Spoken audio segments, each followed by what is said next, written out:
अस्सलाम वालेकुम dear students. आज का जो टॉपिक है ऑस्मोरेगुलेशन इन एनिमल्स के अंदर हमने टेरेस्ट्रियल इन्वायरमेंट को पढ़ना है। इससे पहले जो इन्वायरमेंट थे वो मैरिन और जो फ्रेश वाटर उस लिहाज से थे।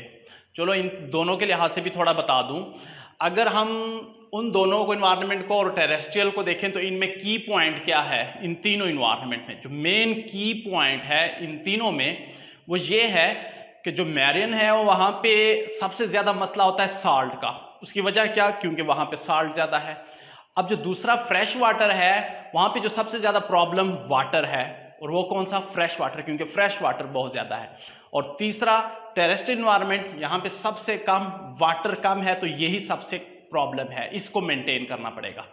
यानी जो आपने मैरिन इकोसिस्टम के अंदर है वहाँ पे साल्ट को ज़्यादा मेंटेन करते हुए एनिमल नज़र आ रहे हैं। वहाँ पे सबसे ज़्यादा प्रॉब्लम उनको साल्ट है, या तो साल्ट को रिलीज़ कर रहे हैं या किस तरह के बहुत सारे ऑर्गन हैं जिससे वो रिलीज़ करते हैं। और जो सेकंड में था उस इन्वायरमेंट की अगर हम बात करें हाइपोटोनिक, तो वहाँ पे फ्लडिंग ऑफ वाटर वो बहुत बड़ा इशू था उनके लिए, तो वो किसी तरह उनको कंपनसेट करना पड़ता था उस वाटर को।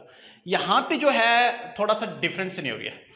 टेरेस्ट्रियल इन्वायरमेंट के दर यहाँ पे पानी कम होने यानी लॉस ऑफ वाटर का सबसे ज़्यादा प्रॉब्लम होता है। तो यहाँ पे जो टेरेस्ट्रियल एनिमल है जो इन्होंने अपनी ज़िंदगी को यहाँ पे अडॉप्ट किया है, तो उन्होंने इसका हल ढूंढा है, तभी वो इस दुनिया में मौजूद हैं। चाहे वो एम्फीबियन हैं या चाहे रेप्टाइल्स हैं या मैमल्स हैं, उन्होंने लॉस ऑफ वाटर की खूबी को पूरा किया है, तो फिर ही इनकी लाइफ हुआ है। तो हम देखेंगे किस तरह हुआ है। तो हम अपनी वीडियो की तरफ, लेक्चर की तरफ चलते हैं। सबसे पहले टेरेस्ट्रियल इन्वायरमेंट, जैसे मैंने कहा एवापोरेट लॉस ऑफ वाटर, ये सबसे मेन इशू है, मेन प्रॉब्लम है इनके बॉडी से वाटर का निकल जाना। उसकी वजह क्या है? सीधी सी बात है, मैरिन और फिर फ्रेश वाटर में जितने भी ऑर्गेनिज्म हैं वहाँ पे गर्मी नहीं है, वहाँ पे सनलाइट नहीं पड़ रही है या ड्राई चीज़ नहीं है, तो इसलिए उनको तो वाटर का तो इशू ही नहीं है। लैंड पे क्योंकि आपका फेस टू फेस आपको ड्राई सीजन के साथ या फिर सनलाइट या फिर इस तरह का वार्म वेदर के साथ आपका जब सामना होता है, तब आपको लॉस ऑफ वाटर का सबसे बड़ा खतरा होता है। तो फिर इसके लिए सबसे बड़ी अडेप्टेशन क्या है? मेन अडेप्टेशन इनके लिए है, terrestrial animal are covered by body surface. इनकी जो बॉडी होती है वो कोई ना किसी चीज से सरफेस से कवर्ड होती है। अब क्वेश्चन आता है what mean by body surface, किस तरह की बॉडी सरफेस? तो मैं आपको बताता चलूं, there are different types of body surface, let's discuss. सबसे पहले बहुत ज़्यादा इंसेक्ट्स के अंदर एक्सोस्केलेटन होता है। एक्सोस्केलेटन मींस उनका जो स्केलेटन होता है वो बाहर की जानब होता है, और उन इंसेक्ट्स के ऊपर जो चमकीला सी वो बाहर सी एक वैक्सी टाइप की एक उनके ऊपर जो जिल्द होती है, या जो उनके ऊपर जो बॉडी सरफेस होती है वो वैक्सी टाइप होती है, और उसको हम क्या कहते हैं? एक्सोस्केलेटन कहते हैं। ये एक्सोस्केलेटन क्या काम करती हैं? उनके बॉडी के अंदर जो फ्लूइड है या फिर जो वाटर है उसको वहां से एवापोरेट होने से बचाता है। आगे ना समझ आप लोगों को? बिल्कुल सिंपल सा है। यानी इंसेक्ट्स के ऊपर जो वैक्सी एक स्केलेटन है जिसे हम एक्सोस्केलेटन कहते हैं, वो उनको लॉस ऑफ वाटर से क्या करता है? सेव करता है, सिंपली। नेक्स्ट, कुछ के अंदर मल्टीलेयर डेड केराटिनाइज स्किन सेल्स होते हैं। अब यहाँ पे मल्टीलेयर डेड आप ये देख लें, बहुत सारी ऐसी छिपकलियां हैं, लिजर्ड्स हैं, सांप हैं, जिनकी जो जिल्द होती है वो काफी मल्टीलेयर्ड होती है और वो डेड ड्राई सी होती है। तो वो डेड या ड्राई स्किन क्या करती हैं? उनको लॉस ऑफ वाटर से बचाती हैं। तो फिर ये क्या करते हैं, चाहे ये छिपकलियां हो, सांप हो, बहुत ज़्यादा रेगिस्तानी या खुश्क इलाकों में रहती हैं, तो वो स्किन दरअसल उनसे लॉस ऑफ वाटर से प्रिवेंट करती हैं। फिर वो आगे से वर्ड यूज है कैराटिनाइज स्किन सेल्स। कुछ कैराटिनाइज स्किन सेल्स भी उनके अंदर पाए हो जाते हैं। कैराटिनाइज हम दरअसल ये कह सकते हैं जैसे कि हमारे नाखन के अंदर जो है सेल्स है, कैराटिन है, सख्त हैं, सीन के अंदर जो होते हैं, बालों के अंदर जो होते हैं, ये कैराटिनाइज होते हैं। अब ऐसा भी है, बहुत सारे ऐसे जानवर हैं जिनका टोटली जो बॉडी सरफेस है या जो स्किन है वो टोटल जो होती है वो कैराटिनाइज से होती है, जैसे पेंगोलियन, जिसे आजकल कहा जाता है कि जो कोरोना का सबसे पहले इनिशियल स्टेट पे जो सॉर्स बना है वो कौन सा बना है? पेंगोलियन। और उसकी सारी की सारी जिस्म जो है वो किस चीज़ से है? कैराटिनाइज होती हैं, होल स्केल्स बने होते हैं सख्त सख्त से। तो फिर इनके अंदर यही खूबी है कि बहुत ज़्यादा multilayers dead कैराटिनाइज skin cells mostly के अंदर ये पाए जाते हैं, जिससे उनको क्या करते हैं? लॉस ऑफ वाटर से इजीली बचाया जा सकता है। नेक्स्ट क्या है हमारे पास? Drinking and eating moist food compensate the loss of water. बिल्कुल सिंपली इस तरह की फूड या ड्रिंकिंग करते हैं जिससे कम वाटर, ज़्यादा से ज़्यादा वाटर उन्हें मिलता है उन फूड के अंदर। तो ये ज़्यादातर उन खुराक को चॉइस करते हैं जिनके अंदर फूड की मिकदार, वाटर की मिकदार क्या हो, ज़्यादा हो। तो फिर ये क्या करते हैं, जो लॉस ऑफ वाटर होता है जो इनकी बॉडी सरफेस से चला गया है वो कंपनसेट हो जाता है। तो फूड की चॉइस भी इनकी बहुत ज़बरदस्त है। अच्छा, उसके बाद these animals have metabolic and behavioural adaptation, ये बातें डिस्कस करने वाली हैं। मेटाबॉलिक एक्टिविटी कैसे कहते हैं या फिर बिहेवियरल अडाप्टेशन क्या होती है। मेटाबॉलिक एक्टिविटी को डिस्कस कर लेते हैं पहले। मेटाबॉलिक एक्टिविटी वो कुछ इस तरह लेके आते हैं जैसे कि फॉर एग्जांपल यहाँ पे लिखा हुआ है कैंगरू रैट। कैंगरू रैट क्या करता है, ये डेजर्ट में ही रहता है टोटली, ज़्यादातर ऑस्ट्रेलिया या फिर अफ्रीका के वहाँ जंगलात के अंदर जो डेजर्ट हैं उन डेजर्ट्स के अंदर ज़्यादा रहते हैं। ये क्या करते हैं, ज़्यादातर उस प्लांट, एक खास किस्म के प्लांट्स के सीड्स को ज़्यादा खाते हैं जिसके अंदर कार्बोहाइड्रेट ज़्यादा होता है।